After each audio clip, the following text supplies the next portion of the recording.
Pfluger for 5 minutes of questions. Thank you, Mr. Chairman. Why are we here? And I think it's pretty clear that until proven otherwise, at 5 years of experience, that it seems like one side of the aisle is in favor of open borders and wants to abolish ICE. And I hope that that can be proven wrong. And the other side of the aisle wants to enforce the laws that are on the books. Commissioner Scott, how many administrations have you worked for in your career? Since the Clinton administration?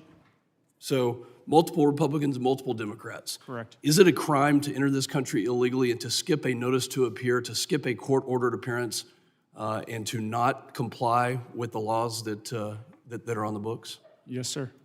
Has that changed since you started working for President Clinton? No.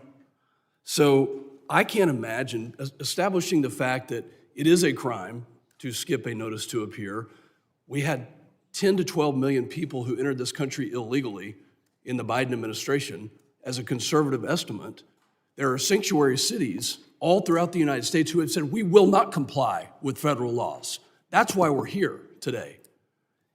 I can't imagine being a DHS officer, an ICE officer, and being threatened with violence, having death threats, being doxxed, having your family identified, putting that on the internet, and violently telling you that they are going to kill you because you are enforcing the laws that are on this book that were passed by both sides of the aisle in this body.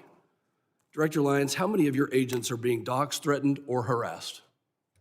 We've had over 8,000% increase on death threats.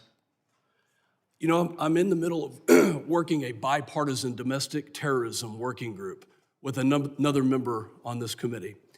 There is a group called Defend 612 that has come out with tactics, techniques, and procedures in Minneapolis to do things like encourage protesters to impede law enforcement, to push civilians towards legally and physically risky confrontations, to help mobilize a counter-protest, to coordinate strategies and trainings to aid illegal immigrants to avoid detention. Are you familiar with groups like this, Defend 612? Yes, sir. We have multiple groups around that in all 50 states. There's an article written by Christina Buttons, and I'd like unanimous consent to enter this into the record called Inside Minneapolis's ICE Watch Network. Chairman, I seek unanimous consent to enter. Without objection. This article talks about these tactics, techniques, and procedures that put your law enforcement agents and your agents at risk. What is different about Minneapolis? What kind of coordination have you received from the local police department that we don't see any of this in Texas? We've not seen, and there have been many ICE operations that have happened in Texas, but what's different from what you've seen in Minneapolis?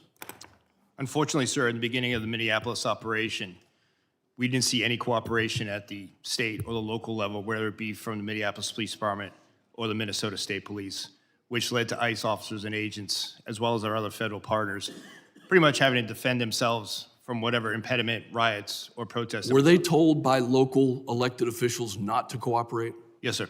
Is that because they're a sanctuary city? I'm assuming that's what it is, part- sir, but I can't speak to the mind of those elected officials, but they were ordered not to stand down. How did it make you feel as somebody who carries out the laws that this body has passed when you hear the mayor of Minneapolis say, F ICE? Oh, sir, I mean, from a morale standpoint, it hurts us to the fact that for decades, and I've worked since President Bush, ICE has always been in Minneapolis. We've always been in every major city and state. So it wasn't like it was a brand new thing. We've always been doing immigration enforcement. So that's demoralizing. Commissioner Scott, are you separating families? No. Tell me about when you served President Obama. Has anything changed in the policy of deportation? And how many people did President Obama deport?